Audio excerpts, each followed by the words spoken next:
Bora, galera, vamos continuar aqui nosso tópico introdutório, né? Introdução que a gente vai dividir aqui, inclusive, em duas partes, né? Então, além dessa introdução que eu falei para vocês sobre as transformações, né? Nós discutimos um pouquinho relembramos, né? Sobre os setores da economia, o primário, o secundário, o terciário. Chegamos até a falar do quaternário, né? Que não era o nosso foco aqui principal.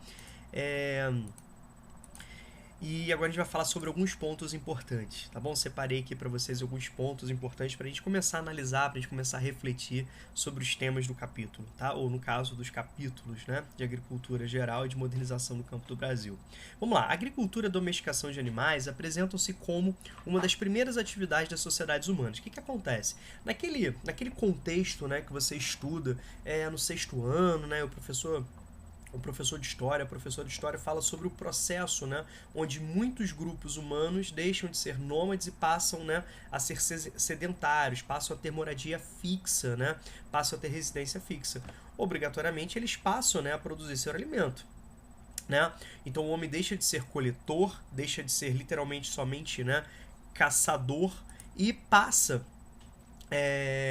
a domesticar animais, ele passa a plantar seu alimento, né? É importante perceber que muitos estudos mostram, é até interessantíssimo isso, cara, muitos estudos mostrando isso, né? Se você pega esqueletos, né, ossadas de homens, né, bem antigos que antecedem esse processo de sedentarização, você vai perceber que muitas doenças, né, não eram apresentadas, como, por exemplo, problemas nos ossos, né, problema nos dentes, como cárie, né, então, assim, uma infinidade de situações. Então, de fato, né, à medida que o homem passa a domesticar animais, à medida que o homem passa a praticar agricultura, ele vai ter uma alimentação farta e mais próxima a ele, mais direta a ele, certo? Então, isso já começa a diminuir um pouco a qualidade dos seus alimentos. Começa a diminuir isso, né? E com a Revolução Industrial, a gente pode perceber que nós temos que aumentar essa produção. Então, o alimento passa a ser visto como uma mercadoria também. Rômulo, mas quer dizer que o alimento não era visto, né, como uma mercadoria em termos de comércio? Sim. Então, o alimento sempre foi visto como uma necessidade básica.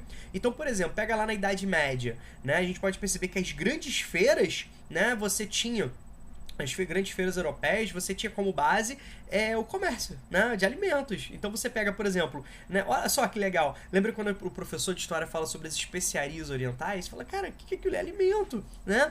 Então, alimentos, né, assim, produtos que você poderia conservar a carne, que você poderia conservar os alimentos, né, que você poderia temperá-los. Então, isso é extremamente importante. Né? Repare, mas com a Revolução Industrial você cria uma produção, né, em grande escala, que você precisa ter também um consumo em grande escala. Então, a gente pode perceber o que a gente consome hoje em grande parte são produtos extremamente industrializados. Né? São produtos refinados, são produtos industrializados, são produtos inclusive artificiais. Olha a quantidade de conservantes, de adoçantes, né, de espessantes e outros antes da vida que nós, né, comemos no nosso dia a dia. Certo? Cara, se você pegar um pacote de biscoito e você, né, se você tivesse a oportunidade de ter os produtos, a matéria-prima em separado, que forma aquele biscoito, eu tenho certeza que você não comeria aquele biscoito. Tenho certeza disso, né? Então, a gente pode perceber isso, que a qualidade do alimento que a gente consome está diretamente relacionada a muitas doenças. Muitas doenças. Isso a ciência está aí para provar. Então, tem até uma dinâmica que a gente vai trabalhando, né? Lembra de assim, tem um dos exemplos bacanaços, né, que a gente fala de concentração empresarial, é justamente o processo de fusão da Monsanto, né? Uma grande empresa que vai se destacando progressivamente no setor, na parte, né, de pesquisas no campo, produzindo, né, defensivos químicos, herbicidas, pesticidas, fungicidas, é o que nós chamamos genericamente de agrotóxicos, né, sementes geneticamente modificadas, então pesquisas em laboratórios, e nós temos, estadunidense, né, nós temos a Bayer, a gigante alemã, no ramo, né, químico-farmacêutico. Então, em determinados aspectos, eles eram até concorrentes, né, em determinados pontos. Duas gigantes que tiveram suas histórias cruzadas, né, durante a Primeira Guerra Mundial, produzindo inclusive armas químicas, né, durante a Segunda Guerra Mundial. Foram até, digamos assim, inimigas em termos de Estado, que hoje se fundiram. Então a Bayer, né, foi lá e se fundiu com a Monsanto. Os ambientalistas, né, em determinados setores sociais chamam esse processo de fusão, né, financeira de capitais como casamento dos infernos. Então o que você começa a perceber? Você começa a perceber que os caras fazem uma casadinha, né? A Monsanto cria doença com seus venenos, com seus adubos químicos, com as suas sementes geneticamente modificadas, com seus pesticidas, fungicidas, herbicidas, e a Bayer vende olha só, muito entre aspas, o remédio. Estão entendendo? Então, esses pontos de análise são sensacionais. Muitos, inclusive, defendem, né, o retorno de uma alimentação que antecede essa prática da sedentarização. Né? Muitos grupos defendem isso. Né? Existem várias formas, né? várias dietas. Né? Cara, não é bem dieta, mas assim... Cara, é mais do que dieta, né? Uma própria lógica de vivência, né? Um próprio modelo de vida, né? Que é proposto, resgatando determinados aspectos que foi sendo perdido, foi sendo transformado à medida que a modernização econômica vem avançando. Tá certo? Um novo estilo de vida que perpassa também pela questão da alimentação. Né? Ao mesmo tempo, começa a crescer muito, né, a necessidade de você consumir orgânicos, né? Você lembra daqueles 5 R's, né, da sustentabilidade? É você repensar também o seu papel, é você recusar, né, determinados tipos de alimentos, né? É você ter todo esse processo de recusa, de repensar, né, em determinados pontos. Tá bom? Certo? Então a gente precisa discutir isso. No tópico 2 nós temos aqui, desenvolvimento das mudanças agrícolas, acompanhar a lógica e as mazelas do sistema capitalista. Obviamente, essa modernização do campo não foi para atender primeiramente os interesses sociais, pelo contrário, foi para atender os interesses do mercado. Consequentemente, se você prioriza, né, a esfera econômica, os aspectos sociais e ambientais são colocados, né, a um segundo plano. Certo? Eles são negligenciados. E, consequentemente, o que a gente pode perceber?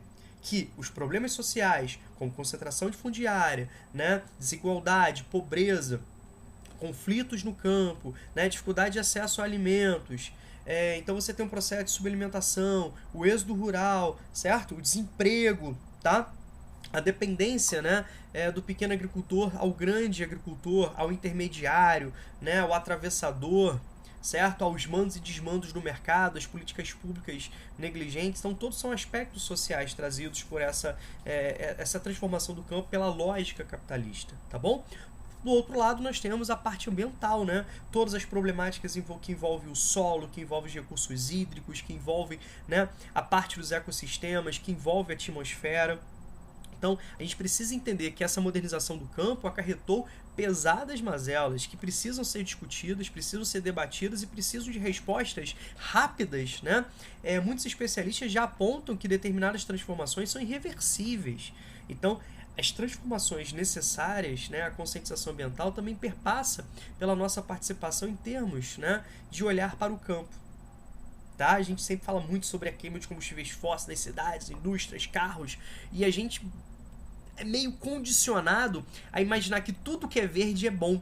Então, quando a gente analisa, né, aqueles desertos verdes, como por exemplo, de plantações de eucalipto para papel, para celulose, né, para a indústria da construção civil, a gente pensa, que bonitinho, tudo verde. Quando a gente vê aquele deserto verde, né, a gente pensa, coisa boa, né, tudo verdinho, tudo bom. Quando a gente vê, por exemplo, aquele mar de soja, né, de milho, de trigo, e outros, né, outros exemplos de outros cultivos, né, você pensar que coisa bonita, que coisa verdinha, só que na verdade aquilo ali foi transformação humana para atender os mercados, né, e consequentemente você tem prejuízos ambientais absurdos. Então quando a gente fala, por exemplo, de água virtual, perpassa também pela matéria-prima. Quanto de água tem, né, numa saca de soja? Quanto de água você tem, né, num quilo de carne bovina, né, naquilo que você exporta? Cara, um quilo de carne bovina tem mais de 20 mil litros de água ali. Né? A agricultura e a pecuária são as principais atividades que demandam, né, que utilizam a água. Então a gente precisa repensar nesses aspectos. Então, nós temos propostas, né, que são de conciliar interesses econômicos, interesses sociais, interesses ambientais dentro de um padrão de sustentabilidade, ou seja, né, de você conseguir uma autossustentabilidade também no campo. Então nós temos importantes movimentos, né, não tem como separar os movimentos sociais dos movimentos ambientais. Então, por exemplo, o MST, ele não luta simplesmente pela lógica do acesso à terra, pela democratização da terra, por aquilo que está na Constituição brasileira, por exemplo. Ele luta também pelas questões ambientais. Então você pode perceber que quando você tem um assentamento do MST, em pouco tempo eles conseguem recuperar ambientalmente a área, recuperar o solo, recuperar os recursos hídricos. Então não se refere apenas a um aspecto social, tá bom? Então a gente vai discutir bastante isso. A capacidade produtiva no campo foi ampliada, mas não garantiu a segurança alimentar. O que significa isso? O homem foi progressivamente aumentando, né, a sua capacidade de produção. Maquinários, insumos modernos, né, técnicas modernas, sistemas modernos que a gente vai trabalhar bastante, que faz com que o homem produza, por exemplo, em ambientes não tão adequados, em climas não tão adequados, em solos não tão adequados, né? Você consegue produzir em áreas que até então não eram tão favoráveis, né? Modificando geneticamente as sementes, praticando uma irrigação artificial. Você consegue acelerar o processo produtivo, né, em laboratórios, então você consegue mais safras em uma menor escala de tempo. Você coloca máquinas, tratores, colheitadeiras, né?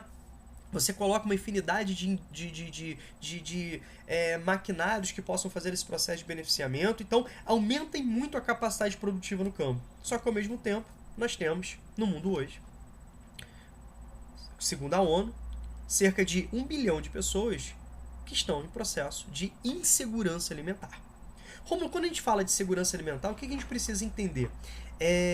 Então, o que a gente precisa entender é o seguinte: segurança alimentar se refere não somente à quantidade de alimentos, mas à qualidade desses alimentos. Então aqui, ó, a gente vai relacionar bastante sobre a questão da subnutrição. Né? Você pega o Brasil, um país gigante, um país riquíssimo, um país com grandes reservas de recursos naturais, um dos grandes produtores agrícolas, onde você tem uma parcela significativa da população que passa fome.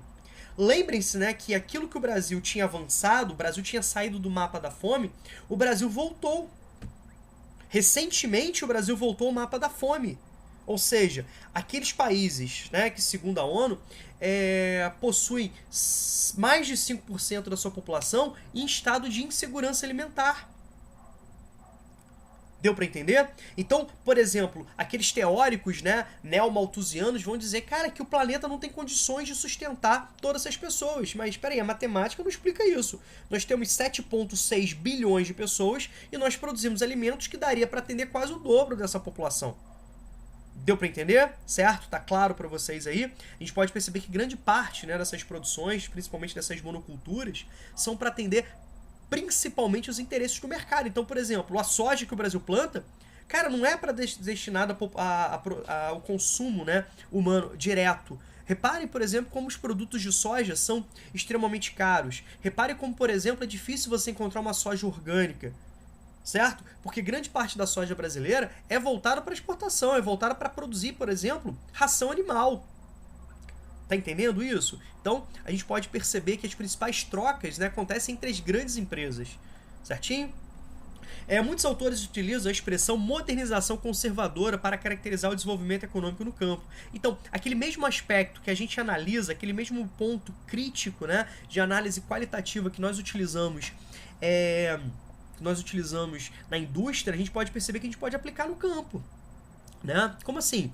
O Brasil, de fato, modernizou, integrou mais áreas, a parte, né, produtiva. O Brasil modernizou o campo com maquinários, com insumos modernos, com mão de obra qualificada, como, por exemplo, engenheiros químicos, né, como, por exemplo, veterinários, agrônomos, certo? Só que, por outro lado, o Brasil preservou. Então, quando você fala de modernização, você pensa na parte econômica, por exemplo. Mas, quando você pensa na parte de conservou, você pensa no aspecto social e ambiental. Então, o Brasil preservou e aprofundou a concentração fundiária, a desigualdade no campo, a pobreza, né, as mazelas, a exclusão social, né, do pequeno agricultor, né, os maus tratos, as condições precárias de trabalho. Então se fala-se muito sobre o trabalho análogo à escravidão, né? Em várias áreas de campo ainda permanecem relações, né, de trabalhos próximas à escravidão. tá certo? A gente pode perceber o resquício aí do período colonial em vários aspectos, não somente na consideração fundiária, mas na grande influência dos grandes agricultores, dos grandes pecuaristas, dos grandes senhores de terras no Congresso, né? Muitos vestibulares gostam de utilizar a expressão bancada ruralista, que são justamente esses representantes diretos e indiretos de grandes agricultores, grandes pecuaristas, né, grandes indústrias extrativistas, certo? E, consequentemente, você tem uma legislação que vai permitir o desmatamento, que vai ser muito mais flexível em termos, né, dos destruidores da natureza, em termos, né, das grandes degradadores, né, da natureza. Bacana? E, ao mesmo tempo, você não vai ter uma legislação que vai ser cumprida em termos de reforma agrária, em termos de preservação ambiental, em termos de conservação das áreas de comunidades indígenas. Bacana? Então, as áreas de preservação permanente, né, elas estão sendo extremamente ameaçadas. Lembre-se que o Brasil é o país que mais desmata no mundo hoje. Tá legal? Então, é esse olhar que você precisa ter. Tá bom? Então, galera, fizemos esse segundo ponto. Espero que ao longo, né, das aulas sobre esses capítulos a gente consiga debater e aprofundar esses temas, que você consiga depois ler esses tópicos, né, que eu citei aqui como tópicos importantes de introdução, e você consiga ter clareza, você consiga, por exemplo, desenvolver um texto sobre cada tópico. Tá? Que você tenha bagagem, que você tenha conhecimento, que você tenha segurança, né? Para desenvolver um texto, né, sobre cada tópico aí que a gente discutiu agora, tá bom? Então, é mais ou menos isso que eu queria passar para vocês, tá certo? Então, daqui a pouco a gente continua, né? Fizemos uma introdução aqui, acho que bem bacana, já deu para você ter uma clareza do que a gente vai trabalhar, deu para você ter um certo olhar daquilo que a gente vai ver, tá bom? Eu, particularmente, é um dos assuntos que eu mais gosto de trabalhar, porque a agricultura, quando a gente fala de agricultura, a gente mexe com tudo, né? A gente mexe com economia, com sociedade, com meio ambiente, cara, com políticas públicas, com o Brasil, com o mundo, ou seja, com essa lógica, né, de grande interação planetária em termos de exportação, importação. Você tem alta tecnologia aplicada, né? Você tem crítica social. Então, assim, é um tema muito vasto. E, consequentemente, eu queria dizer para vocês, né, que é um dos temas mais cobrados nos vestibulares e no Enem. Tá bom? É um dos temas mais cobrados aí, agricultura e meio ambiente, são justamente as temáticas mais presentes nas questões do Enem. E detalhe, né? A agricultura pode ser utilizada como ponto de partida para várias questões. Então, por exemplo, você vai pegar temas que a gente trabalhou aqui na química. Quando você vai falar, por exemplo, sobre a correção do solo, né? Na biologia, na matemática, né? A gente vai perceber que a parte de agricultura é muito rica, é muito vasta, muito complexa também, mas muito interessante de ser analisada, tá bom? Então, ó, obrigado aí por hora pela atenção de vocês, até daqui a pouco a gente volta, tá bom? Beijão!